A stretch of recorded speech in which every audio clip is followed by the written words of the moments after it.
tarde a todas e a todos, meu nome é Arthur Dias e a gente está começando agora mais uma edição do Pod ADUFG, o podcast do Sindicato dos Docentes das Universidades Federais de Goiás. Hoje a gente vai fazer um debate muito importante, esse é um programa que está sendo gravado e ele vem na sequência de um debate muito importante que nós fizemos aqui na sede da ADUF, que tem como tema reforma administrativa e a destruição do serviço público. Antes de apresentar os nossos convidados, vou dar nosso tradicional informe aqui. O primeiro e único, na verdade, é dizer que o nosso tradicional baile da ADUFG está chegando, está com data marcada. Ele vai acontecer no dia 22 de novembro, a partir das 21 horas, no Memorato Eventos, localizado ali na Avenida Francisco de Melo, número 1360, Vila Rosa, em Goiânia. Os ingressos já podem ser adquiridos no preço de R$100 para professores sindicalizados e seus dependentes e de R$200 para convidados. Para mais informações, entra no site da ADUF ou entre em contato pelo telefone 62-3202-1280.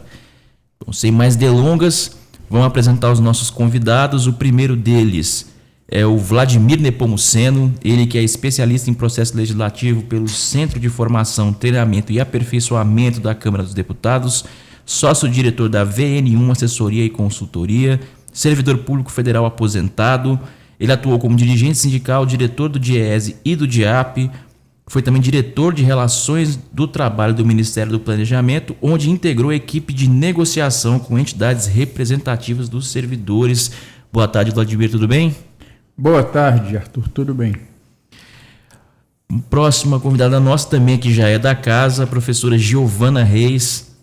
Ela que é professora da Faculdade de Educação da Universidade Federal de Goiás, graduada em Pedagogia, mestrado e doutorado, todos aqui na UFG, especialista em psicopedagogia, também aqui na instituição, e hoje está presidenta do nosso sindicato. Boa tarde, professora, tudo bem? Boa tarde, gente. Vamos lá para mais um pod. Por último, mas não menos importante, o Elias. O Elias aqui, para quem não sabe, acho que depois de mim é o que mais apareceu nesse podcast aqui. Já veio aqui umas 40 vezes.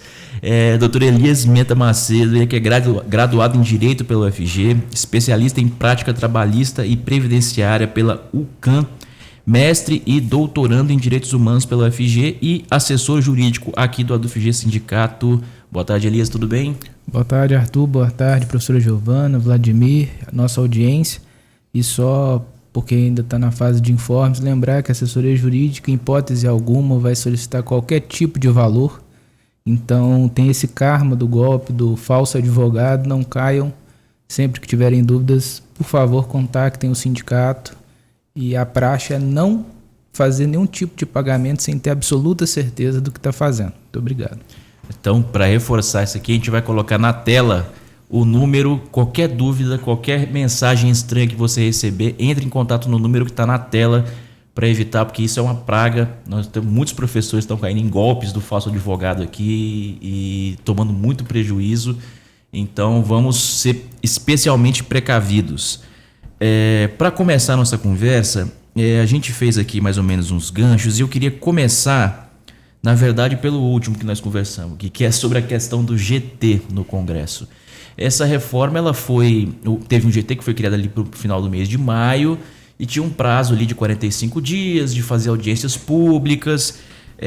Agora, muitos deputados, entre eles a própria Alice Portugal, que estava fazendo parte do GT, fala que esse documento que foi apresentado agora em outubro não foi discutido pelo GT. Você que estava lá perto, Vladimir, como é que você viu isso? O que foi esse GT, na verdade? Antes da gente entrar no tema, no mérito da reforma. Não, a história do GT é simples.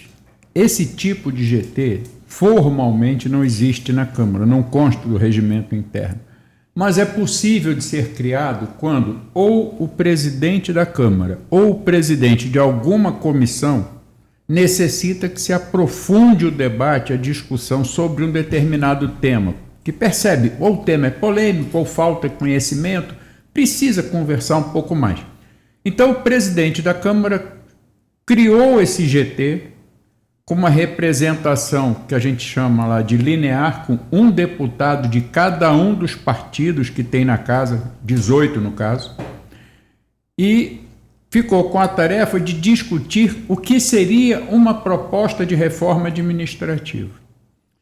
O GT, na verdade, pouco se reuniu, fez várias audiências públicas, no total de 7, onde em 2 tiveram presença entidades sindicais de servidores públicos, algumas levaram contribuições por escrito, outras enviaram por e-mail, e, no entanto, a única coisa que se viu foi 2 ou 3 deputados desse GT que defendiam uma proposta de criação de uma reforma administrativa se juntaram com assessores de grandes corporações empresariais, incluindo o mercado financeiro, construíram uma proposta sem conversar com mais ninguém do GT.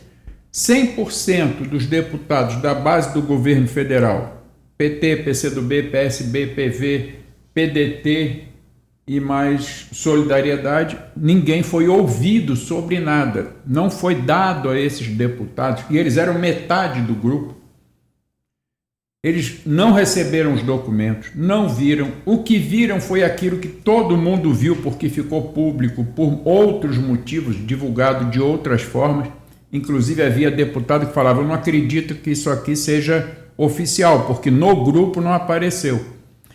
E o que apareceu no final foi um relatório escrito por um grupo de assessores de instituições privadas, com alguns técnicos da Câmara dos Deputados que assessoram deputado Zé Trovão, deputado Pedro Paulo e alguns desse grupinho menor, e soltaram, como se fosse um relatório feito pelo GT. Não por acaso, o relatório não tem assinatura de metade dos deputados, aliás, de mais da metade, porque mesmo alguns da oposição também não foram ouvidos. Então veio o famoso pacote pronto, tira uma foto com um grupo grande e diz: ó, todo mundo aqui participou, quando na verdade não houve nenhuma participação. O que as entidades disseram nas audiências públicas não foi nada aproveitado, nenhum documento foi discutido como contribuição. O que vocês acham no GT do que está sendo proposto pelas entidades? Nada disso aconteceu. Então foi um GT falso, que pelo próprio documento que criou o GT teria se encerrado oficialmente 45 dias depois, e o deputado Pedro Paulo continuava dizendo que o GT está fazendo isso, está fazendo aquilo, como o GT oficialmente já tinha encerrado. E eu ouvi de alguns deputados, como você lembrou, deputada Alice Portugal, deputada professora Luciene, deputado Pedro Czai e outros deputados da base do governo, de partidos diferentes, todos falaram: nós não assinamos porque nós não vimos este documento, nós não lemos este documento, não temos conhecimento de nada do que está ali. Inclusive, eu li o documento antes de alguns deputados, e eu nem funcionário da Câmara eu sou. Porque me mandaram pela internet. Então, não dá para dizer que foi um projeto feito nem pelo Congresso, não dá para dizer que foi um projeto feito pelos parlamentares. É um projeto feito por assessores e que sequer passou pelo debate, pelo debate dentro dos... Na verdade, ele foi redigido por esse grupo de assessores, e nesse grupo tinha pessoas ligadas a instituições do setor privado, inclusive instituições que dão assessoria para prefeituras, para governos estaduais. É um pessoal mais conservador, mais ligado realmente ao interesse privado. Então, pessoas dessas instituições com alguns assessores de deputados escolhidos a dedo para fazer o texto. Agora, em que fonte eles beberam para construir esse texto?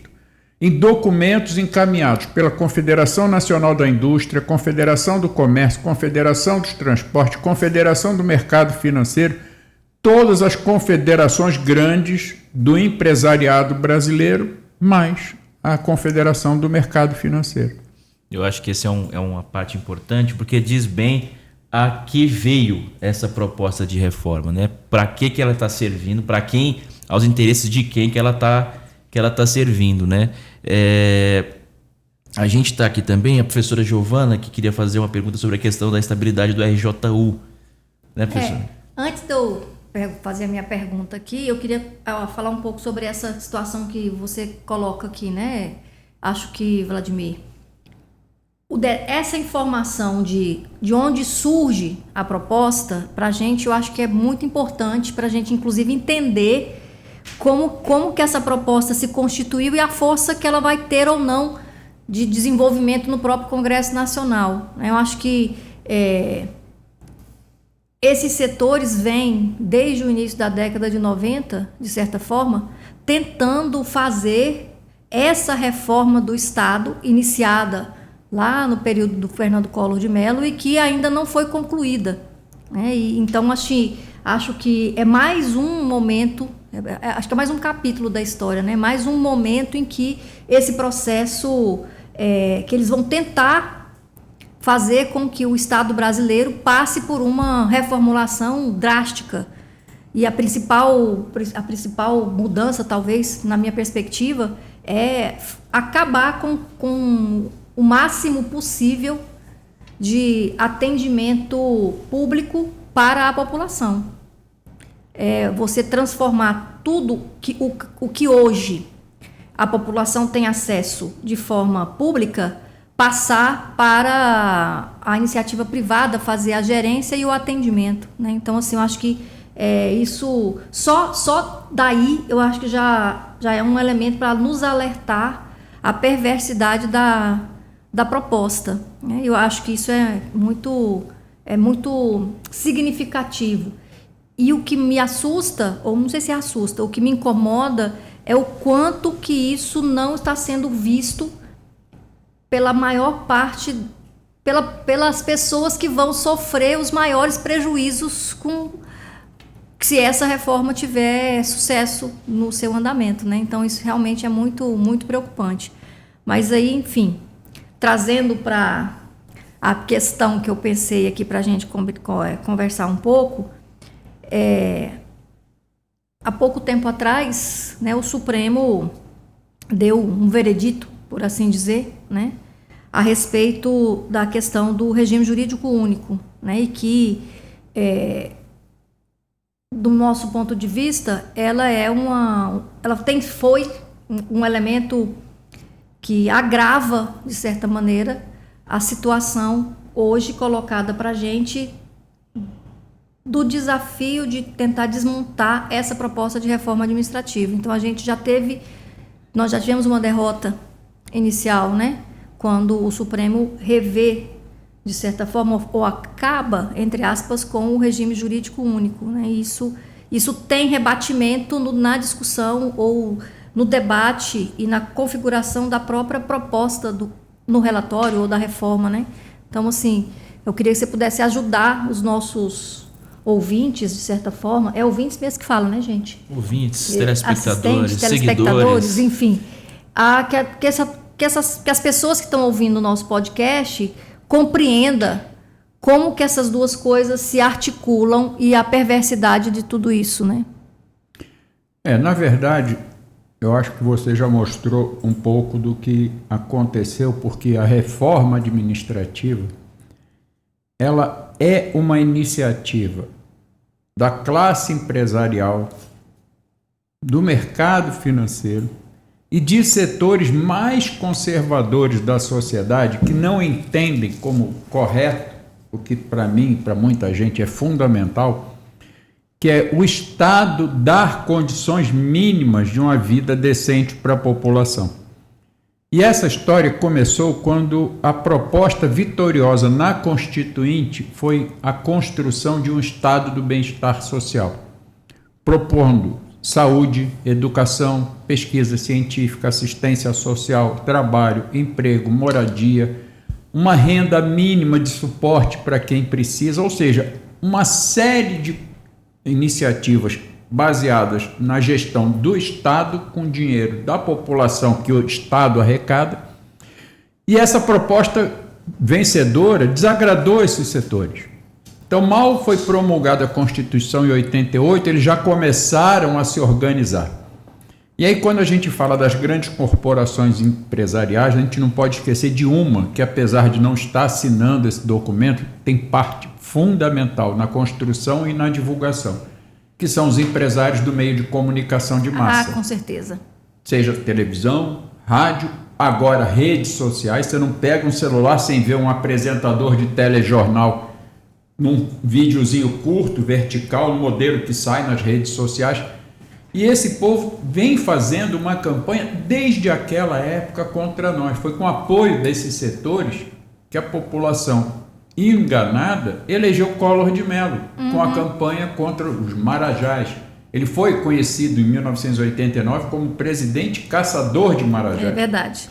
Qual era a ideia a partir dali? Desfazer o que nós conseguimos construir a favor do povo. Então a reforma começa logo depois da Constituição promulgada em 88 e vem até hoje. E eles fazem o quê? Em determinados momentos, quando eles percebem uma conjuntura favorável, eles avançam. Isso. Chega numa hora que não dá para avançar mais, eles param, se reorganizam e num outro momento avançam adiante. Então, o Collor fez o quê? Demitiu servidores, fechou estatais a rodo. Até hoje tem gente que não conseguiu recuperar as suas perdas de um processo de demissão que foi dada pelo Supremo como ilegal. E nós estamos falando de uma coisa de 35 anos atrás. Então, o que a gente viu agora foi, nós conseguimos impedir que tudo fosse desmontado num primeiro momento. Não por acaso, a proposta de reforma administrativa de Fernando Henrique levou 5 anos tramitando no Congresso. E quando foi aprovado, num golpe dado na apresentação da votação do primeiro turno para o segundo, nós conseguimos no primeiro turno que o texto dissesse que servidores públicos federais teriam um único regime jurídico. Nos estados, cada um único regime jurídico e assim nas prefeituras. Eles mudaram o texto sem que passasse pela negociação do Congresso e apresentaram como uma emenda de plenário no segundo turno, ou seja, uma coisa que não é permitida. E aí nós conseguimos mobilizar 4 partidos políticos na época, o PT, o PCdoB, o PSB e o PDT, e entramos com uma ação de inconstitucionalidade no Supremo, que ganhou o número 2035. E conseguimos uma liminar no ano 2000. 2 anos após o embate no Congresso, nós conseguimos essa liminar. E nós mostramos na prática que tem que ser um regime jurídico único, para que os direitos sejam iguais para todos os servidores, as obrigações também. Se tiver vantagem, que seja para todos. Por exemplo, a jornada de trabalho no regime jurídico é definida igual para todos. Direitos de auxílio alimentação, moradia, qualquer coisa que está no texto é para todo mundo. Enquanto que a classe empresarial que foi derrotada na Constituinte não queria isso, eles não queriam um regime jurídico para todo o funcionalismo, e sim uma coisa exclusiva para poucas carreiras e o restante que fosse seletista, que fosse trabalhador temporário, terceirizado e tudo mais.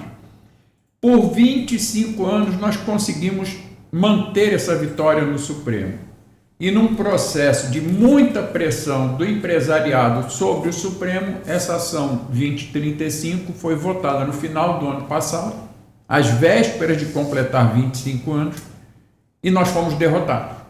Com isso, o regime jurídico existente continua existindo, mas deixa de ser único. Permite que um gestor, seja federal, estadual, municipal, crie outros regimes. Por exemplo, eu não quero dar os mesmos direitos para os atuais servidores. No novo regime eu dou menos. Eu quero aumentar as obrigações. No novo regime eu dou mais. Então, eles têm na mão agora a autorização do Supremo para criar quantos regimes jurídicos quiserem. Tanto um que a gente chama de vertical, que pega todas as carreiras do funcionalismo, como um que a gente chama de horizontal, que é o seguinte: eu posso criar um regime jurídico só para a educação, um outro regime jurídico só para a saúde, um outro regime jurídico só para servidores do judiciário, e assim vai, com salários diferentes, com desenvolvimento diferente, com direitos diferentes, cada um diferente do outro, quando nós tínhamos conseguido, com muita luta, unificar o conjunto dos servidores. Então, nós, inclusive não sou eu sozinho que digo, nós já tivemos a primeira derrota na reforma administrativa com essa decisão do Supremo no final de 2024. Isso significa que nós vamos enfrentar, a partir daí, o restante da proposta de reforma, porque um pedaço eles já levaram sem precisar de aprovar nada no Congresso. E é de uma maldade, né? Assim, eu falo maldade, mas na verdade, assim, é a intencionalidade de destruição. Você fragmenta, né? Você criar a possibilidade de você fragmentar os regimes de contratação. Com isso, você também, do ponto de vista deles, você ganha duplamente, porque você também elimina a possibilidade dessas carreiras ou dessas pessoas se juntarem em lutas coletivas, em lutas, inclusive do ponto de vista sindical mesmo. Então, assim, é de uma perversidade enorme, né? Que faz parte mesmo do horizonte de desmonte da organização dos trabalhadores. Colabora muito com isso, né? Para além das outras questões de manipulação que os executivos poderão fazer nos processos de contratação e utilizar isso, né, como mecanismo de pressão, né? Você pode ter benefícios para um regime e para outro não. Além de tudo isso, você ainda consegue atingir a organização dos trabalhadores de forma... Enfraquece a luta. A ideia é de dividir para poder atacar, né? A culpa disso é de Maquiavel, que ensinou isso para esse povo. Mas tem umas observações assim que me chamam a atenção e só para fazer um registro, porque estamos falando hoje 10/11 e hoje é aniversário de um grande amigo nosso, né, Luiz Fernando Silva. Então, só para ficar registrado, nossos parabéns ao querido Fernandinho. Esse movimento que nós notamos hoje na reforma administrativa, ele é muito semelhante ao que aconteceu na reforma trabalhista, né? São os mesmos agentes se movimentando, e é claro que agora é muito mais complexo, porque uma emenda constitucional exige um rito e um quórum diferenciado, mas naquela ideia da pinguela para o passado, aquela ideia do Temer, era esse mesmo grupo que não teve em alguns momentos a coragem de tirar nem os timbres, porque algumas das informações que chegavam timbradas das confederações. Então o negócio é absurdo. E esse movimento, e eu acho que o Vladimir é muito feliz de poder ter acompanhado a história vivendo, né, lá dentro a luta, porque enquanto 88 muitos estavam comemorando, no dia 2 eles já estavam se organizando para poder ver aonde que iam mexer. E dali para frente são diversas emendas. Se a gente pegar a reforma trabalhista, várias reformas, emenda constitucional para mudar direitos de aposentadoria também, nós temos dezenas de reformas. A questão do Fernando Henrique foi suspensa pelo Supremo. Ela também foi suspensa naquele contexto da época, que não vigora mais. E esse movimento do Supremo, com decisões bastante complexas, principalmente no que tange a terceirização de atividade fim, atividade meio, já tinha desidratado o RJU como nós conhecemos ele na criação da 8.112. O RJU ele já vinha sofrendo com exposições a OS, parcerias público-privadas. Então o pessoal da saúde já sofre isso há muito tempo e vem a covardia, né? Acho que há 3 anos atrás estava dizendo vamos bater palma ao pessoal da saúde, e agora nós já estamos dizendo o contrário, dizendo não, contrata de qualquer jeito, faz de qualquer jeito, põe provisório com vínculo, que é aquilo que a proposta prevê. E o Pedro Paulo, que é um deputado complexo, vamos colocar assim, ele se aproveita muito do discurso que ele está dizendo, olha, nós não vamos mexer no RJU. É claro que não vai, o Supremo já mexeu, só se for doido. E essa que é a expectativa que a gente poderia ter de um ponto de vista sindical, de uma reforma administrativa que volte as coisas para o lugar, né? Uma reforma que traga de volta o RJU, que dê condições de trabalho, porque quando a gente muda essa ideia de política de Estado para uma estrutura mais de política de governo, ao fim e ao cabo, quem vai sofrer na ponta, e esse eu acho que é o discurso que os sindicatos têm que alinhar para que isso chegue na população, é o efeito prático. Menos ambulância, menos servidor no posto de saúde, remédio que vai custar dinheiro, e aí os exemplos vão ao infinito, porque nós temos uma gama que, por mais que seja complexa, acho que todo mundo que precisou de saúde na pandemia não foi lá na Redditor, não foi no Einstein, não foi nos grandes hospitais. Todo mundo que precisou, a ambulância que chegava em casa era do SUS. Aliás, tem um monte de denúncias da Redditor relacionada com o tratamento desenvolvido no período da pandemia, né? Então, assim, é muito pelo contrário, né? Acho que eu acho que essa, para mim, é uma imagem muito nítida. Se nós tivemos essa quantidade de milhares, de milhões de brasileiros que foram mortos durante o período da pandemia, sem a existência do SUS, esses números seriam dobrados ou às vezes até triplicados, né? Então, assim, é muito grave, de fato. E né? sem uma política de assistência social minimamente razoável, que eu não estou nem dizendo que a gente avançou na promessa constitucional, acho que a Constituição ainda é um neném e está muito, muito judiada.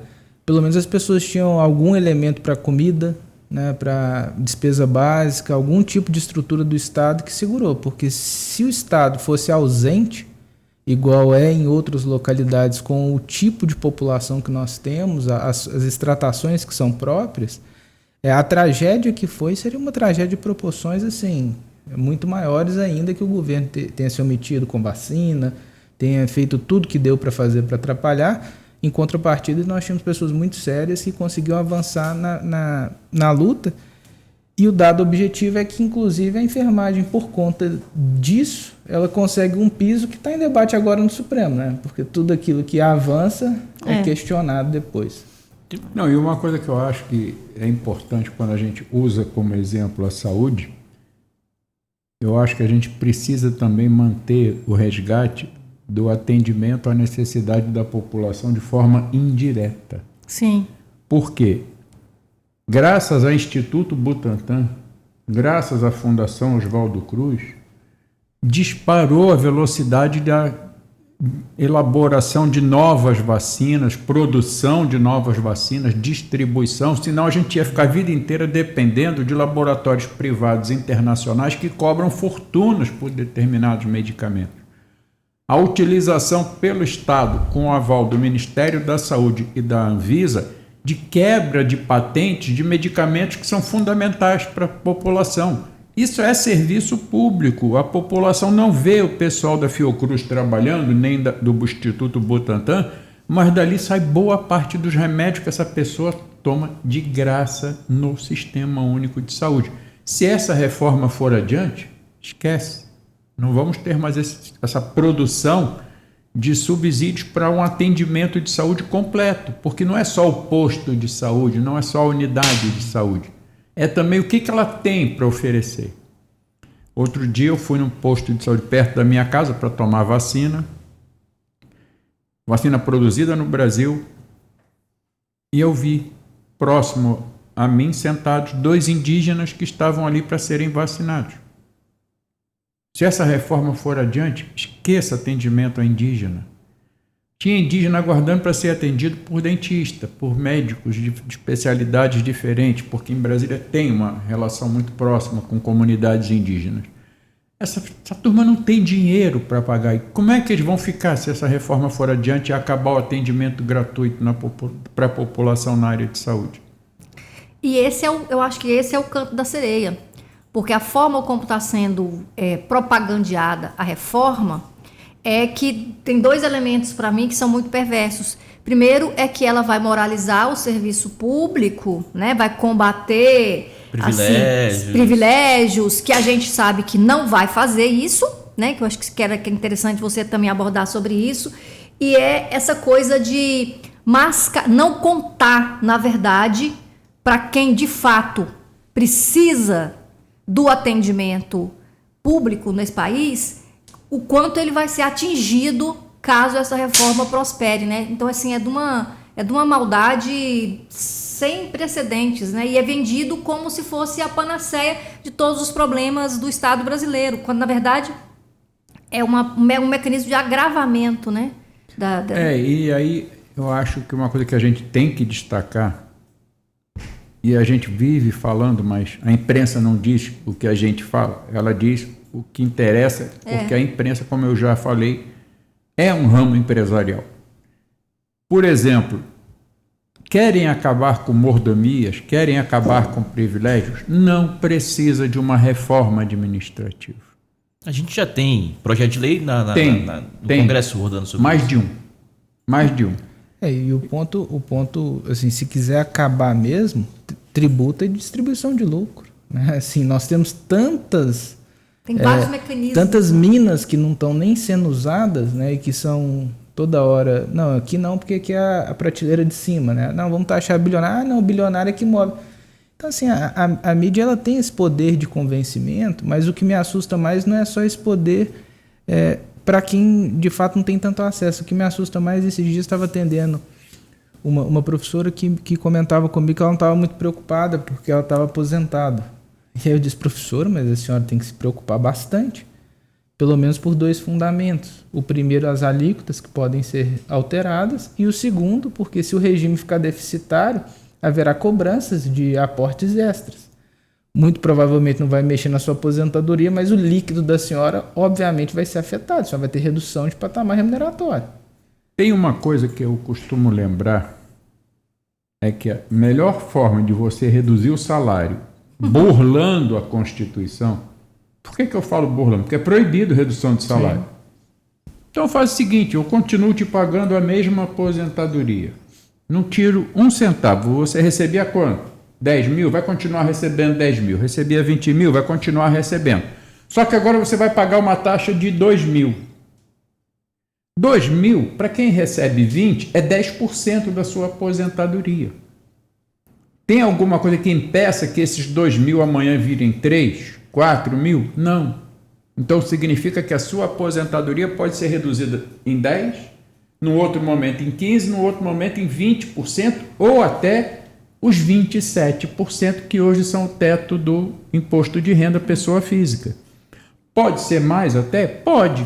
Então é uma forma de burlar o impedimento legal da irredutibilidade do salário ou dos proventos de aposentadoria.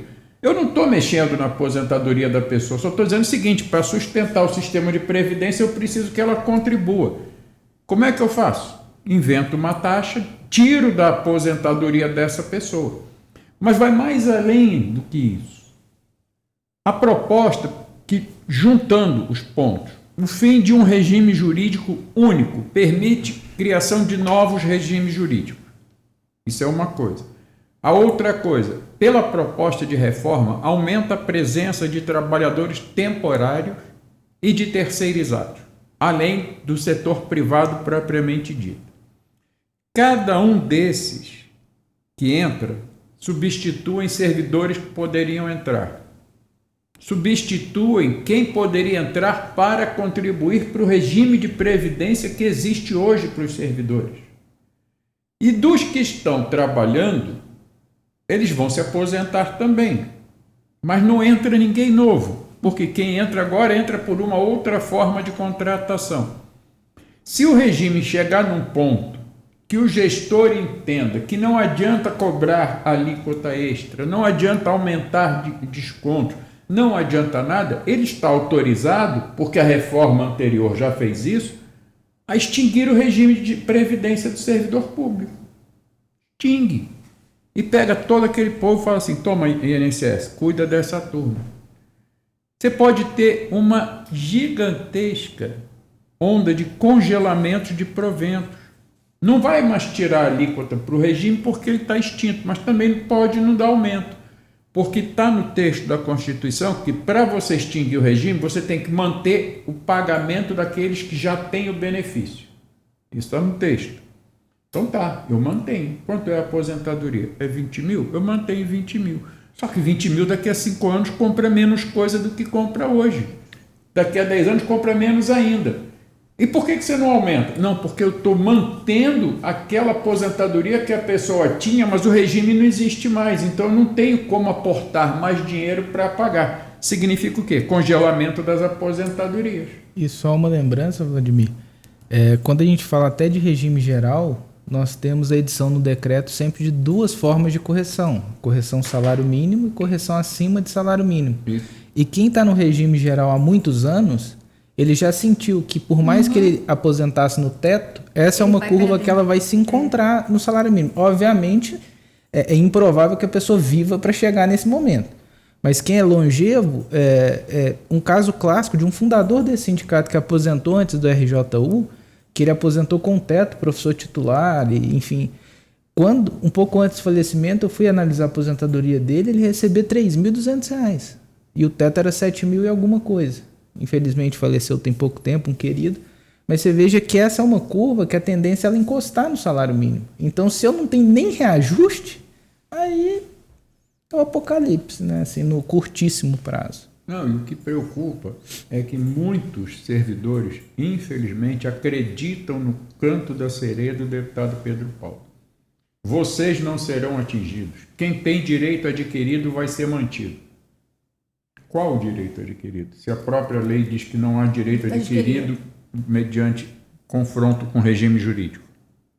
Não tem direito adquirido. O que não pode, e aí a decisão do Supremo, é haver redução de salário, redução de proventos. Não há direta, mas há indireta, porque eu não reduzo o que a pessoa recebe, eu simplesmente boto uma taxa para ela pagar. Olha, eu ia te pagar os teus 20, mas como você tem uma taxa de 5, eu te dou só 15. Isso não é redução de proventos? Claro que é. E se pegar nominalmente mesmo o plano real, né, R$100 no plano real em 94, hoje já contabiliza uma perda de 88%. Sim. Ou seja, então, teria 22%. Agora, eu fiquei curiosa, assim, pensando aqui.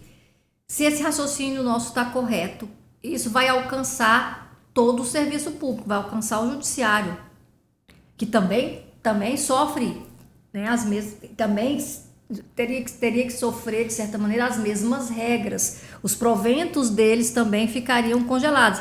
A diferença óbvia, a princípio, eu acho, é que eles se aposentam com uma condição muitas vezes superior a que eu me aposentarei, por exemplo. Mas se eu estiver fazendo a analogia correta, e me corrija se eu não tiver, esse desdobramento desse cenário que você constrói aqui, Vladimir, também pegaria esses setores, ou não? Deixa eu fazer só um parêntese, que no dia 2 de outubro esse texto apareceu, e do dia 3 de outubro, Pedro Paulo se reuniu com o presidente do STF falando que, não, calma aí que a gente pode conversar essas coisas, né? Me parece que vai ser, apesar de em tese o judiciário ter que entrar nessa, parece que vai ser mais uma reforma que vai só para o executivo. É isso mesmo? Não.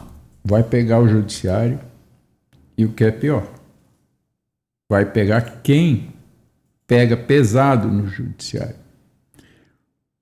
Por que eu digo isso? Porque os magistrados dizem que magistrado é uma coisa, servidor do judiciário é outra coisa. Então, o analista judiciário, o técnico judiciário, o auxiliar judiciário compõem a força de trabalho do Poder Judiciário inteira. Os analistas, técnicos e auxiliares são as carreiras do Poder Judiciário. Já os magistrados se autodenominam agentes e não servidores. Então eles dizem o seguinte, aliás, acabaram de ser derrotados pelo Supremo, questionando a última reforma da Previdência, dizendo que eu não sou servidor do Judiciário. Servidor do Judiciário é ele, eu sou agente público. Ou seja, eles não se sentem servidores. Mas a reforma pega o conjunto de servidores do Judiciário. Pode não pegar magistrados. Ok. No corte dos chamados benefícios, das mordomias, aquelas coisas todas que eles disseram que iam fazer, que não vão fazer, porque se quisessem fazer já teriam feito com vários projetos que tem lá. Inclusive projeto de deputado da direita, que acha que é imoral a quantidade de penduricalhos que um magistrado recebe. Mas, enfim, os servidores, que são milhares, que acabaram de ter uma lei aprovada que vai dar 8% de reajuste no ano que vem, esses vão ser atingidos. Esses vão ter suas aposentadorias congeladas, suas taxas criadas, seus sistemas de benefícios reduzidos. O servidor que trabalha no judiciário, que quem nos atende quando vamos ao judiciário, não é um juiz, é um analista, é um técnico. Esses serão atingidos como todo mundo. Então, aquilo que a gente está colocando como exemplo serve para eles também. O que os magistrados estão querendo deixar claro é o seguinte: nós moramos no Monte Olimpo. Nós somos deuses, não podemos ser atingidos por qualquer coisa que vocês façam contra os mortais. Mas os servidores do judiciário, assim como os servidores dos legislativos, o da União, servidores do Congresso, servidores das assembleias legislativas, das câmaras municipais, vão ser atingidos também. Quem não será? Magistrados e ministros de tribunais superiores no judiciário, deputados federais, senadores, deputados estaduais e vereadores. Os parlamentares vão ter um tratamento diferenciado porque não são servidores públicos. Eles ocupam cargos públicos sem serem servidor públicos. Então, a tranquilidade dele é essa. E o que me preocupa é que quando o deputado Pedro Paulo esteve com o ministro Fachin, que é o novo presidente do Supremo, e o ministro disse que não haverá reforma administrativa sem um debate, sem a participação do Poder Judiciário discutindo. Em outras palavras, aqui não. Pode ser que essa proteção do ministro Fachin se limite aos magistrados e não chegue ao conjunto dos servidores. Da mesma forma que não houve nenhum comentário dizendo que concorda por parte do Procurador-Geral da República, que é a cúpula do poder no Ministério Público da União e, por consequência, nos estados também. Então, ele visitou a autoridade máxima do Judiciário e a autoridade máxima do Ministério Público. Dos dois, ele não recebeu apoio. Agora, será que esses dois vão apoiar a luta do conjunto de servidores do Judiciário e do conjunto de servidores do Ministério Público, cujos representantes da cúpula também não se sentem servidores do Ministério Público, pelo contrário, eles buscam sempre ter tratamento igual ao de magistrado no Judiciário.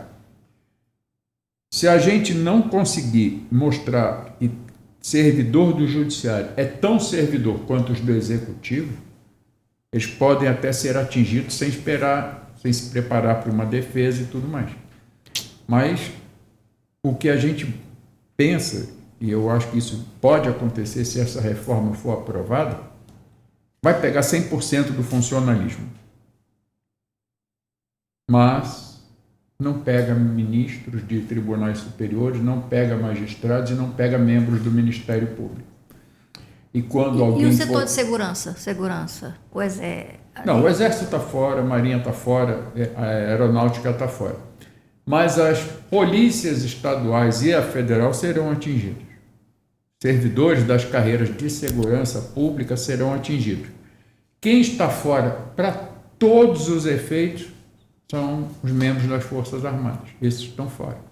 Vladimir, também só lembrar que o judiciário, quando ele se divide em analistas judiciários e técnicos judiciários, é uma questão de formação. Os analistas pressupõem ter formação, né, ter nível superior, os técnicos não.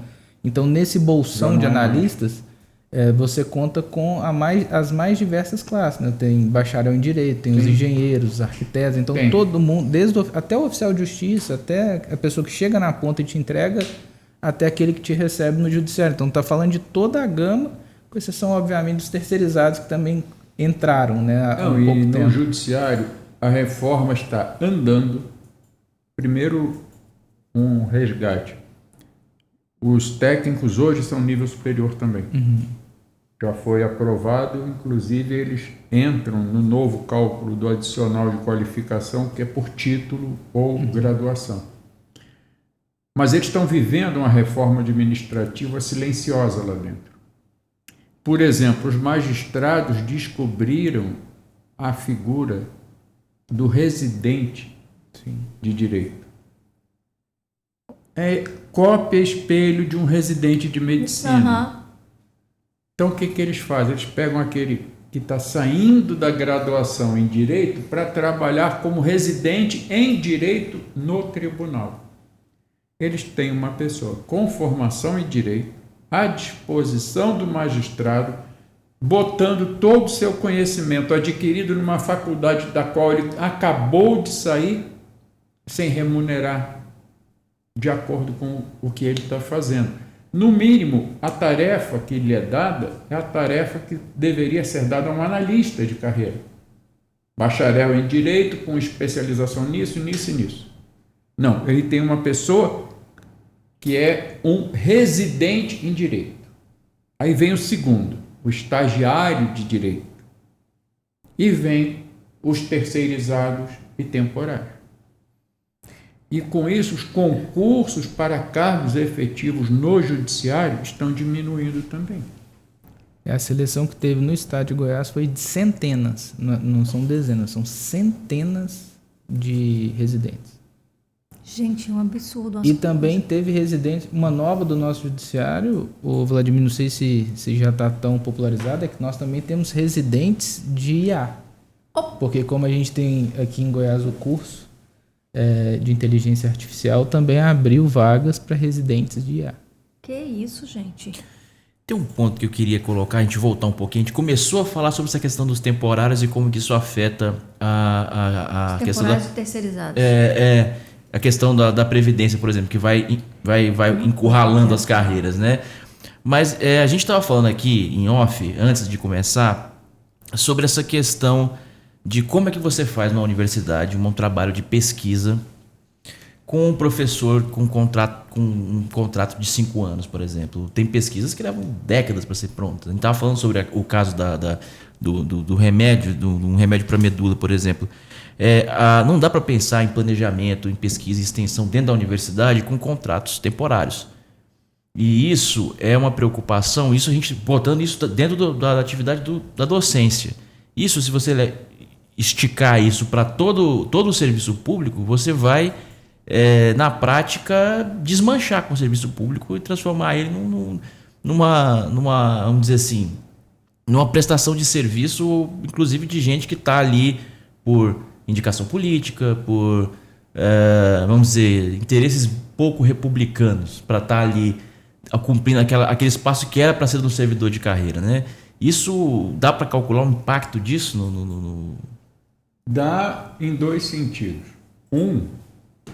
É a redução da possibilidade de manter pesquisas como a gente tem hoje, que leva tempo para desenvolver, para começar a produzir algum resultado. O caso que a gente conversava do remédio que está praticamente pronto para ser produzido pelos laboratórios públicos de recuperação de medula, no caso de tetraplegia e paraplegia, começou no ano 2000, está terminando no ano 2025. Uma pesquisa dessa não andaria. Como não anda uma série de pesquisas que, querendo ou não, dura muito mais do que 4 ou 5 anos. Essa chegou a 25, algumas duram menos, duram 10, 15 anos, mas é muita coisa. A não ser que fosse bancada por empresas privadas que teriam interesse no resultado dessa pesquisa, mas não para produzir medicamento que pode vir a ser feito em grande quantidade para distribuição gratuita no Sistema Único de Saúde. Aí começa uma outra conversa, a privatização da atividade de pesquisa nas universidades públicas brasileiras. Nós teremos pesquisas, como temos em algumas universidades privadas mundo afora, em que a pesquisa acontece financiada pelo setor privado que vai se beneficiar do resultado daquela pesquisa, dirigido. Você não trabalha mais para o bem-estar da sociedade, você trabalha porque quem está financiando a sua instituição, o seu trabalho, é o único que vai se beneficiar daquilo ali. Mas se a gente for pensar, Vladimir, isso já está acontecendo Sim. em muitas universidades públicas brasileiras, inclusive aqui na nossa. Né? Tem áreas hoje que são essa figura da captação de financiamento para a realização de pesquisas em determinadas áreas aqui na UFG, por exemplo, virou quase que uma normalidade. Né? Enquanto você tem setores onde não existe a possibilidade nem de fazer esse tipo de captação. Por exemplo, as áreas das ciências humanas. Nas ciências humanas, esse tipo de movimentação ele é bastante limitado.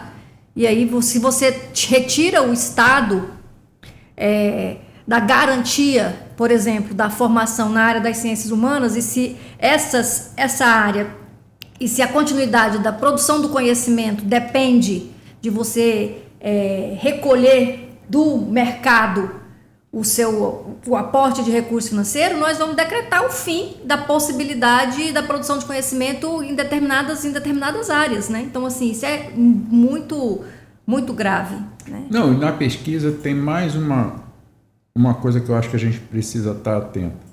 A partir do momento que eu tenho hoje pesquisas dirigidas pela iniciativa privada para a iniciativa privada, mas eu tenho outras que não são, é uma realidade. Mas se eu só tenho a primeira, cadê aquelas pesquisas que vão, sem dar lucro a ninguém, trazer melhora para a vida da sociedade? Desaparecem. Sim. Então você passa a ter dentro da universidade, onde houver pesquisa, apenas pesquisas que podem beneficiar alguém. Então a gente tem que ver o seguinte: a universidade é um dos alvos do processo de desmonte que eles querem, mas com algumas ponderações. Por exemplo, nós não vamos acabar com o regime jurídico que existe, não vamos extinguir os servidores. Se eu olho para dentro da universidade, a aplicação desse discurso é o seguinte: manter uma universidade custa caro. Não vou dar mais dinheiro público, vou botar dinheiro privado, mas você vai continuar sendo servidor público, pago pelo Estado, com dinheiro arrecadado pelo Estado para trabalhar para o setor privado, porque o orçamento da sua instituição passa a estar na mão do setor privado. Então, aquilo que custa caro, que é manter uma estrutura, continua com o Estado. E o financiamento é apenas para dirigir pesquisas. Da mesma forma que eles vão precisar manter alguns servidores em algumas áreas estratégicas. Sim. Eles não podem privatizar a segurança pública, eles não podem privatizar a diplomacia, eles não podem privatizar certas áreas de arrecadação, porque você não vai botar um terceirizado, um trabalhador do setor privado, para fazer arrecadação de tributos. Não pode. Fiscalização em algumas áreas. Vai ter interesse de investir em fiscalização em algumas áreas? Vai, mas em outras não. Por exemplo, se eu quero, para beneficiar o setor produtivo privado brasileiro, eu posso aumentar a fiscalização evitando contrabando, certo? Mas eu não vou aumentar a fiscalização contra o desmatamento investindo em meio ambiente. Então o fiscal vai ter de um lado e não vai ter do outro. Eu vou impedir produzindo mais, porque eu vou impedir que cheguem, por exemplo, contrabando de cigarro. A indústria do tabaco vai ajudar a investir, a ter dinheiro na fiscalização nas fronteiras para combater contrabando de tabaco. E na Amazônia, quem é que vai combater garimpo ilegal? Denúncias como aconteceram há pouco mais de um mês, que envolveram dirigentes da Agência Nacional de Mineração. As denúncias aconteceram porque tinha servidores estatutários protegidos, podendo fazer o que fizeram e não serem demitidos. Denúncias como aconteceu na compra de vacina durante a pandemia, que era $1 por dose de corrupção. Então, investe-se em algumas áreas do setor público, não investe-se em outras. Sim. Então, nós vamos ter um esvaziamento da proteção ambiental, combate à mineração ilegal, porque não interessa. É um setor, por exemplo, a mineração, que tem muito dinheiro. E como eu disse outro dia numa conversa informal, eu falei, o problema é que eles têm dinheiro e ainda cavam um buraco para pegar ouro. Não é só o dinheiro que eles ganham, é o dinheiro que eles tiram da terra também. Então, você não combate esse segmento, mas você não precisa combater, basta apenas não investir em outros. Então, se eu tenho afrouxamento na fiscalização em certas áreas para beneficiar setores com poder muito grande, por exemplo, não interessa para os setores que mais estão ganhando dinheiro no Brasil hoje, que são as chamadas BET, fiscalização, controle e aumento da cobrança de tributos desses setores. Como é que eles fazem isso? Com muito dinheiro, eles impossibilitam a possibilidade de qualquer aumento de rigidez na legislação, de cobranças de tributos maiores e, obviamente, não vai investir em formação de servidores que trabalhem no controle disso, por exemplo, na área de fiscalização financeira. mas vão investir na fiscalização que proteja as suas produções aqui no Brasil, evitando contrabando, evitando importações facilitadas com taxas mais baixas e tal para alguns produtos. Então, o grande problema é você tira o Estado da mão do próprio Estado. O que fica do Estado vai para a mão do setor privado. Mas do lucro, né, Vladimir? Sim. Porque assim, a privatização é do lucro, a socialização sempre do prejuízo. Então as atividades que do ponto de vista final, elas demoram, ou só quando o lucro é apontado, aí sim vai para o privado. Eu lembro quando tinha uma discussão sobre privatização do Correio, sim. E aí o pessoal dizia assim, não, Goiânia vai ter, sei lá, 50 mil empresas que têm interesse. Já em Cavalcante, né, que é muito mais difícil de chegar, obviamente não. Então se pensava em fazer um pacote. Porque a ideia ali é o seguinte, é claro que quando tu manda um postal de Goiânia para Goiânia, ele tem um custo um pouco maior do que ele teria se não fosse nessas condições, mas também esse custo remunera toda uma estrutura que faz o mesmo postal que eu mando em Goiânia chegar também em Cavalcante, e por isso que o sistema funciona. Quando você tira, e esses dias eu estava ouvindo, não sei se era na rádio ou um jornal, que o Ike Batista estava defendendo a universidade e o serviço público, que ele dizia assim, as grandes expansões de tecnologia só são viabilizadas com dinheiro público. Ele dava o exemplo, por exemplo, da Tesla e da SpaceX, que enfiaram dinheiro lá para o menino chegar tão longe, e os PhDs chineses que tem dentro da BID. Ele dizia, é impossível tu de forma privada construir um plantel de PhDs desse nível. Não, eu tenho no meu canal do Instagram e do TikTok um vídeo que eu falo sobre isso. Quem levou o homem à Lua foi dinheiro público. Não foi iniciativa privada que projetou, construiu e fez aquelas naves que disputavam com a União Soviética na época o poderio espacial. Foram universidades com dinheiro público que desenvolveram o projeto Apollo, por exemplo, que chegou até a Lua. Dinheiro público aquilo. Não foi dinheiro privado. Tudo, absolutamente tudo de ponta da indústria americana, inclusive a bélica, é desenvolvida com dinheiro e pesquisa pública. Não é o setor privado. Boa parte do que nós temos de tecnologia hoje veio das pesquisas feitas com dinheiro público e com pessoal do setor público em universidades dos Estados Unidos para corrida espacial, para corrida armamentista, para outros setores, e depois você pode aproveitar em outras áreas. Por exemplo, uma das empresas que ganhou muito dinheiro com investimento na corrida espacial, por incrível que pareça, foi a fábrica de copiadoras Xerox, que tinha um acordo com a IBM aqui no Brasil e em países do chamado terceiro mundo, o seguinte: a Xerox se compromete a não botar computadores aqui, porque a IBM faz, mas a IBM se compromete a não pôr copiadoras e outros equipamentos, porque a Xerox faz. Eles investiram no campo da pesquisa espacial as duas. Quando os projetos foram encerrados, eles pegaram 100% dos cientistas e levaram para as duas empresas. As melhores máquinas que a Xerox produziu foram por cientistas do projeto Apollo, quando o projeto Apollo acabou. Pessoas que foram formadas, preparadas, com dinheiro público, que atenderam um interesse do Estado norte-americano, que foi o desenvolvimento aeroespacial, e que depois de formados foram trabalhar numa das maiores empresas de TI do mundo. Porque aqui no Brasil muita gente fala que Xerox é copiadora. Aqui no Brasil basicamente era isso, mas eles têm toda a gama de produção de TI, toda.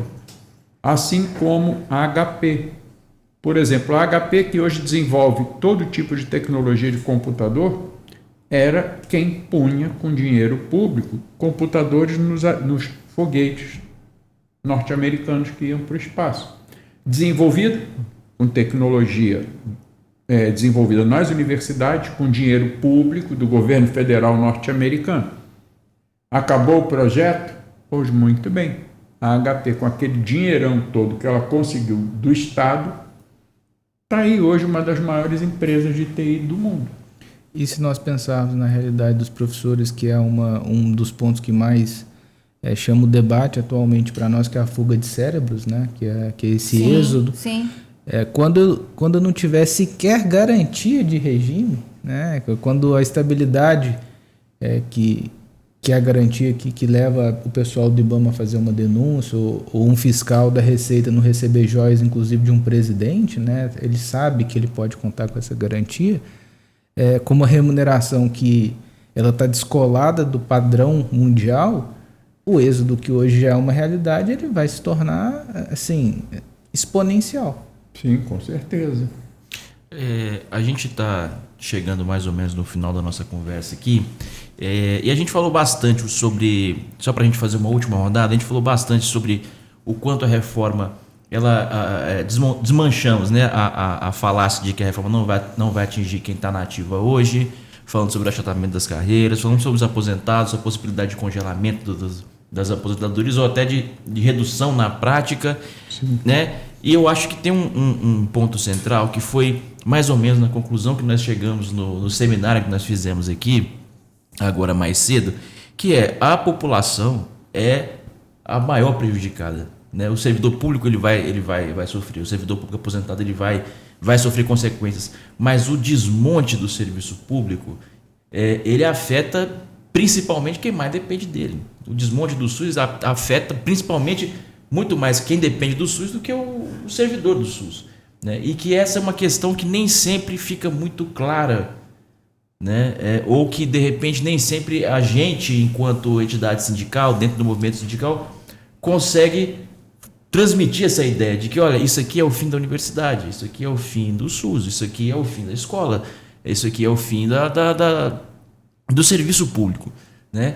E assim, eu acho que a grande reflexão que ficou lá e que a gente pode tentar fazer uma última rodada aqui é sobre isso, né? Como a gente fazer para quebrar essa barreira, para mostrar para a população de modo geral que essa não é vamos dizer, uma pauta corporativa. Não é uma pauta do servidor público, é uma pauta da sociedade. Eu costumo dizer que isso é a prova de que esta reforma não é administrativa. De administrativo não tem nada. Porque eu tenho um robozinho, tudo que sai na internet em língua portuguesa, ou seja, pode ser do exterior também, as duas palavrinhas juntas, reforma administrativa. Tudo que sai na imprensa, inclusive boletim de sindicato, qualquer coisa, foi para a rede, o robô pega. E aí eu recebo tudo, e eu fico rindo às vezes. No tema reforma administrativa, fala que o prefeito de uma cidade tal vai reformar a sua estrutura, a secretaria tal vai ser ampliada, a outra vai ser encolhida, vai mudar de endereço. É uma reforma administrativa. Ninguém está tirando nada de ninguém, nem dando nada para ninguém. Ele está organizando, porque o prefeito anterior preferia a organização administrativa da prefeitura de um jeito, e ele prefere que a mesma funcione, mas arrumada de outro jeito. O que é aquilo? Uma reforma administrativa. E o que a gente vê não é reforma administrativa. Literalmente, é uma reforma do Estado no sentido neoliberal. O que eu estou fazendo é o seguinte: eu vou pegar o que tem do Estado hoje, um pedaço, eu simplesmente vou extinguir, não vai existir mais. Um segundo pedaço, eu vou entregar para a iniciativa privada explorar. Um terceiro pedaço vai continuar no serviço público feito por terceirizados. E um quarto pedaço eu vou manter toda a estrutura pública, mas com mais da metade do quadro temporário. Porque o temporário, diferente do terceirizado, ele exerce as funções de um servidor público concursado, por prazo determinado. Então, na proposta, busca-se ter um temporário com, no mínimo, 5 anos. Basta que eu contrate um temporário por 5 anos, terminado aquele contrato, eu faça outro de mais 5, eu já deixei de fazer concurso público por 10 anos. E pessoas que não têm nenhum motivo para investir. Por que essa pessoa vai fazer um mestrado? Por que essa pessoa vai fazer um doutorado se ela sabe que tem um reloginho contando contra ela e ela vai ter que levantar da cadeira e ir embora? E não pode, mesmo nesse modelo de reforma, é mantido um período que a gente chama de necessário para impedir desvio de função, que é a pessoa que terminou um contrato temporário não pode voltar antes de completar 2 anos fora. Em que pese, na reforma tem uma saída, como diria um colega meu, pela porta do lado. Hoje, uma pessoa que trabalhou temporário para o governo federal, ele não pode trabalhar por 2 anos para o governo federal. Qual é a saída que eles estão construindo? A pessoa trabalhou como temporário onde? No Ministério da Saúde, mas em outro órgão público não. Então ela pode terminar o temporário aqui e começar ali no dia seguinte, porque o prazo de quarentena valeria apenas para o órgão onde aquela pessoa trabalhou, e assim você expande temporários para a administração como um todo. Então você tem desmonte do sistema previdenciário, porque com temporário eu não faço concurso, não fazendo concurso o ativo se aposenta, não entra ninguém, não tem dinheiro para o sistema previdenciário que a gente já falou aqui. Eu quebro uma coisa que é fundamental na administração pública, até porque quem defende o Estado do bem-estar social entende isso. Memória. Eu preciso da memória da atividade pública. Eu não construo políticas públicas, políticas sociais sem memória. E a memória está com quem trabalha na mesma atividade por anos, pessoas que se desenvolvem naquele tipo de coisa. Então, uma parte desaparece. Outra parte vai para a iniciativa privada. E um exemplo que a gente tem muito claro é o maior hospital da rede pública de São Paulo, que hoje tem 30 empresas lá dentro, com contratos com a gestão pública, mas trabalhando mediante lucro e não mediante melhoria da qualidade de vida. Eu atendo aquela pessoa que estão me pagando.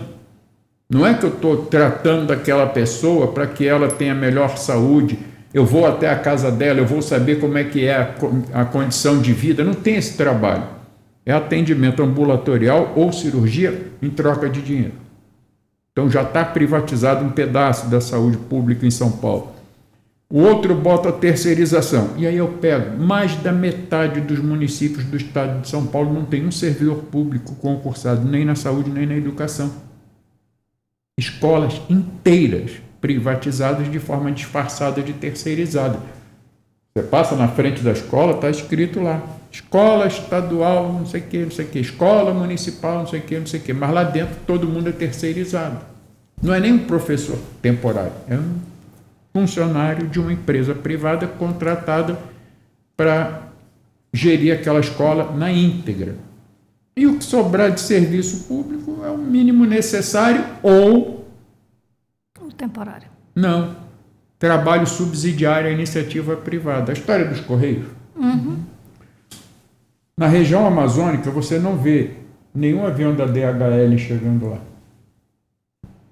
Porque custa muito caro eu levar uma compra de um objeto em comércio eletrônico numa vila, na beira de um rio, na Amazônia. Quem é que faz isso? Correio. As grandes multinacionais que transportam, essa semana estão aí, transportando carro de Fórmula 1 para cá e para lá. Terminou o Grande Prêmio ontem, hoje eles estão desmontando e empacotando para levar para a Europa aqueles carros. Quem é que transporta? As multinacionais, com avião próprio e tudo mais. Eles não botam esse avião próprio para descer na Amazônia. Não entregam uma folha de papel na Amazônia. Correio é que faz. Então, todo o serviço público, de cabo a rabo, onde precisar ser feito e a iniciativa privada não tiver interesse, aí mantém o Estado. De que jeito? Subsidiário à iniciativa privada. Eu vou até aqui, mas chegar aqui na fronteira não me dá lucro. Então, eu fico aqui e daqui você, Estado, cuida do resto. Só que isso o que faz? Descapitaliza o órgão público que depende da arrecadação daquele serviço prestado, às vezes.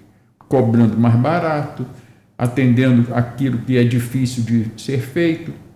Isso aconteceu com os Correios. Exatamente o exemplo dos Correios agora, aquele rombo e a retirada do Mercado Livre da Amazon, retirar suas operações dos Correios, né? Exatamente. E o uso é a uberização da entrega, né? Na verdade. Exatamente. Porque o que você vê hoje chegando nas nossas residências, em sua maioria, são pessoas precarizadas em veículos próprios, entregando isso a título de R$2, R$3. Então, Domingo, sábado, domingo, feriado, chovendo. à noite, o apocalipse. Mas Eu estava na portaria do meu prédio há poucos dias, chegaram 4 entregadores nessa condição. Sim. Pessoas trabalhando, roupa própria, carro próprio, ganhando uma mixaria sábado para entregar compras feitas por meio eletrônico. E na outra ponta, usando a infra do Estado, né? Porque a estrada é do Estado, quando não, já passou o processo de concessão, né? Mas assim, a infra do Estado, segurança do Estado, e o lucro privado só onde tem, porque também tu não vai ver uma entrega dessa em Cavalcante, Não. em Alto Paraíso. Não, São você não Jorge, vê entrega dessa na periferia de nenhuma cidade grande. Sim. Verdade. Nenhuma. Quem vai lá entregar alguma coisa na periferia, nas comunidades mais pobres, são os uberizados, aqueles que vão com roupa própria, calçado próprio, carro próprio, combustível próprio. Prejuízo próprio. Não, se cair, se riscos cair numa próprios. moto dela, é tudo por conta dele, né? Sim, o risco é todo Não, eu deles. peguei um Uber semana passada, quando eu fui para um evento na Universidade Federal de Pernambuco. O motorista que me levou do aeroporto para o hotel, muito chateado, trabalhando a noite inteira num carro alugado porque um ladrão levou o carro dele. E ele não tem dinheiro para comprar outro. Então ele está trabalhando com locadoras. Tem muita locadora fazendo isso, ganhando dinheiro de motorista de Uber. Então ele alugou um carro para fazer um trabalho. Quer dizer, ele deixou de ser terceirizado para ser quarteirizado. Mas, Vladimir, também tem um negócio que é interessante nesse ramo específico, que sempre me chamou muita atenção, que quando tu vai ver o balanço, principalmente das que estão listadas em bolsa, o principal receita de dinheiro da locadora não é a locação do veículo, é a venda. Porque como ela compra sem imposto, ela roda com aquilo de 2, 3 anos e ela vende muito mais barato do que ela venderia ali pelo preço de tabela, porque a depreciação que ela contabilmente já lançou é tão absurda que o carro para ela está tão barato que ela entrega e tem um lucro exponencial. Então a maioria dos lucros disso está composto de venda de veículos, não propriamente da atividade fim. Que é uma loucura. É uma inversão, né? Eu acho que Mas a ideia do modelo neoliberal sim. é sempre o Estado ser subsidiário à iniciativa privada. É aí onde não dá lucro. O máximo possível. Ou onde pode dar lucro desde que, no final, o ganhador seja a iniciativa privada. Bom, gente, vamos chegando aqui ao final da nossa conversa. Eu acho que esse foi um papo muito legal. Inclusive, fica como um aperitivo do seminário que nós fizemos com o mesmo tema, né? Reforma administrativa e a destruição dos serviços públicos. Esse seminário ele foi gravado, o link vai estar aqui na descrição. Então, se ouviu essa conversa nossa aqui, quer se aprofundar um pouco mais, entra no link que está na descrição aqui, que você já vai poder acompanhar toda a exposição do Vladimir Nepomuceno e todo o debate que a gente fez ao longo da tarde aqui no sindicato. Vou passar a palavra para vocês para a gente fazer as considerações finais, depois de um longo dia discutindo bastante sobre esse tema. Vladimir, muito obrigado por ter vindo aqui, muito obrigado por ter participado tanto do seminário hoje, agora mais cedo, quanto desse podcast. Suas considerações finais e já estamos aqui aguardando a próxima visita. Eu vou começar pelo fim. A próxima visita só depende de um convite. Que ótimo. Isso aí se resolve fácil. E a responsabilidade de convidar não é minha, é de vocês. Agora, a minha parte, que é aceitar o convite, já está aceito. Então, menos uma limitação. Agora, eu quero, antes de qualquer coisa, acho para mim o que é mais importante é parabenizar o sindicato pela iniciativa, porque num momento como esse, nós muito precisamos de conversar, de divulgar, de trazer mais gente para acompanhar o que está acontecendo e de levar mais informação para as pessoas. Eu tive um fato em Brasília, visitando alguns órgãos, eu tive pessoal do Ministério da Fazenda, eu tentando convencer, vamos para o ato, vamos para a atividade, vamos participar. E um servidor que está prestes a se aposentar falou para mim assim: Vladimir, me deixa quieto, que eu estou aqui só contando meu tempo para aposentar, que aí eu vou embora, vou para o interior. Eu falei, mas rapaz, você vai ser atingido, não tem escapatória. Você ficar aqui quieto agora, dizer que não participa, não te ajuda em nada. Você vai ser prejudicado. Aí ele não estava afim de ir, virou para mim e falou assim: cara, faz de conta que eu sou mobília, me esquece. Aí eu falei, tudo bem. Dei um tapinha no ombro dele e falei, tchau, mobília. Ah, quero te avisar, a casa está caindo, viu? Ou seja, por mais que você não queira, você é forçado a saber o que está acontecendo antes que aconteça, sem você tomar conhecimento do que pode vir pela frente. Então, essa ideia da gente conversar, de trocar ideia, de desenvolver a conversa, para mim é importante, pelo trabalho que o sindicato está fazendo com a comunidade, no caso a comunidade da universidade, porque não fica restrito a docente. Uma coisa que me agrada é que eu tenho ido nas atividades das universidades e eu vejo docentes, vejo técnicos e muitas vezes vejo alunos. Porque, querendo ou não, eles fazem parte da sociedade. Então, a atividade do sindicato, permitindo que a comunidade universitária tenha acesso à informação, se informe e até tenha a oportunidade de se engajar. O fato do seminário ter sido aberto para outros segmentos do movimento sindical aqui em Goiânia, trazendo sindicatos que atuam em áreas diferentes, mas do serviço público.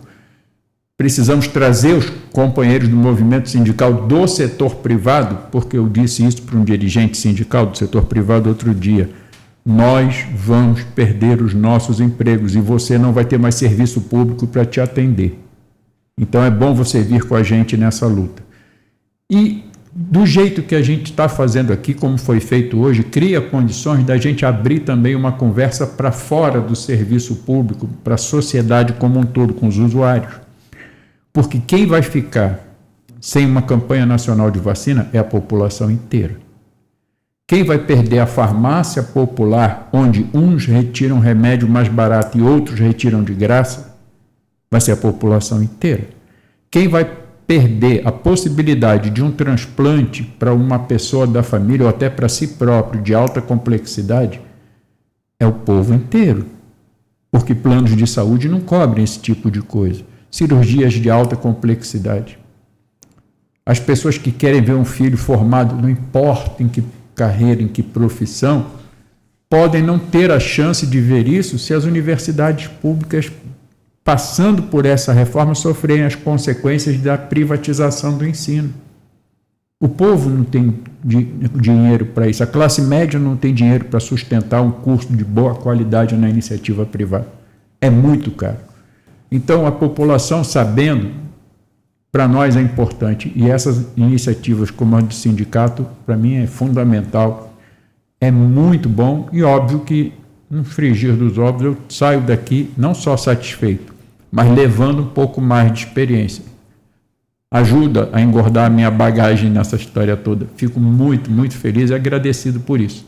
E repetindo o final, que é o início, o convite está aceito quando vocês quiserem, mas independente de uma outra vinda ou não, o canal está aberto, vocês sabem como me encontrar, precisando de alguma coisa, podemos trabalhar pela internet, alguma coisa que vocês precisem, informações, dados e tal, a gente vai correr atrás, porque eu não estou sozinho nessa, e a gente procura ajudar no que for necessário a vocês aqui também. Muito obrigado.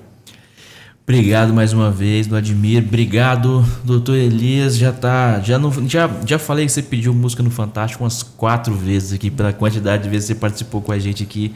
Elias, muito obrigado por ter participado desse debate com a gente também. Eu quem agradeço, só a fim de recado final, tem uma passagem que é atribuída a Ulisses, que um repórter o para na porta da Câmara e diz assim: essa seria a pior legislatura, e ele diz, esperem até ver a próxima, né? Então, esse é um recado só para que nós tenhamos bastante consciência. 2026 é logo ali, nós vamos entrar em um regime de votação novamente para esses cargos que votam essas PECs, que fazem isso, e não tenham dúvidas de que votos desperdiçados, né, descompromissados com a estrutura que se acredita correta, que se acredita de Estado, que a Constituição prevê, são aqueles que impulsionam bets, que impulsionam reformas desse nível. Então, se fica algum recado para a nossa audiência, é muita responsabilidade na hora de comparecer às urnas eletrônicas, porque lá o que se vota é realmente o que vai para o resultado, e quanto a isso, muitas vezes nós temos entregado em Goiás algo bastante complexo para o país. Então, muito obrigado pelo convite, sempre um prazer voltar à nossa casa. Maravilha, obrigado, Elias, mais uma vez. Professora Giovana, tivemos um dia cheio hoje, né? Mas eu acho assim, a gente finaliza o dia, eu acho que com muita satisfação. Primeiro, né, quero agradecer o Vladimir por ter vindo e agradecer pela disponibilidade de continuar vindo, né? Nós temos área de abrangência não só em Goiânia, né? A gente também representa os professores da Universidade Federal de Jataí, da Universidade Federal de Catalão. Então, em perspectiva, né, a gente está conversando nesses dois lugares também a possibilidade da gente replicar esse seminário também nessas universidades. Então, com certeza nós vamos te fazer novos convites, né? Porque acho que essa pauta é uma pauta que eu acho que nós vamos ter que lidar com ela por muito tempo ainda.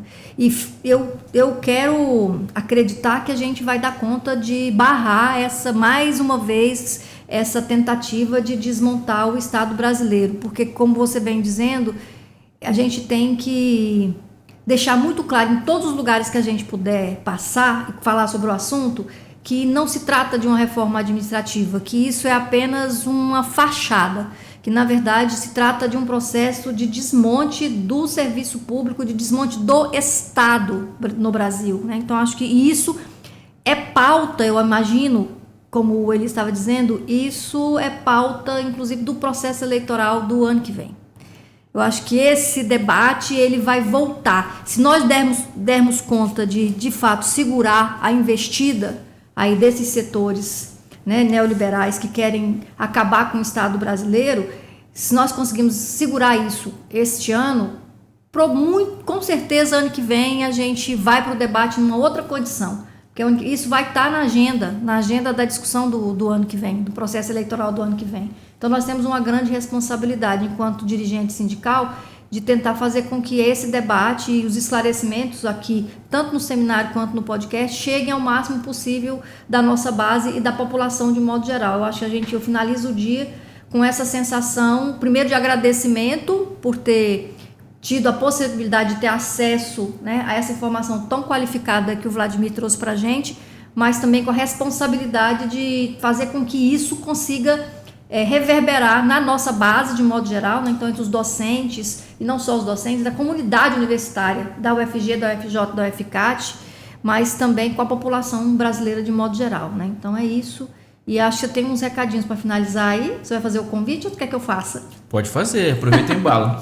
Então, para terminar, a gente vai terminar do jeito que a gente começou, convidando ainda quem não comprou o ingresso para participar do nosso tradicional baile, que vai acontecer no dia 22 agora de novembro, no Espaço Memorato. Os convites estão disponíveis aqui na sede do ADUFG, no nosso setor financeiro.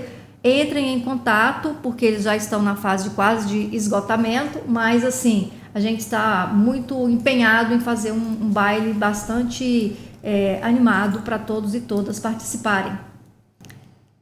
É isso, então vamos terminar. Agradecer mais uma vez a presença de todos vocês, agradecer quem está assistindo a gente, reforçar que esse aqui é um aperitivo do seminário que nós fizemos hoje, dia 10, né, esse podcast vai ao ar na quinta, nós estamos na segunda, mas o seminário foi gravado na íntegra e está disponível, o link dele está disponível aqui na descrição desse vídeo. Então, se você interessou pelo tema, quer saber mais, é só clicar no link da descrição que a gente tem acesso a tudo que nós conversamos hoje à tarde aqui no seminário.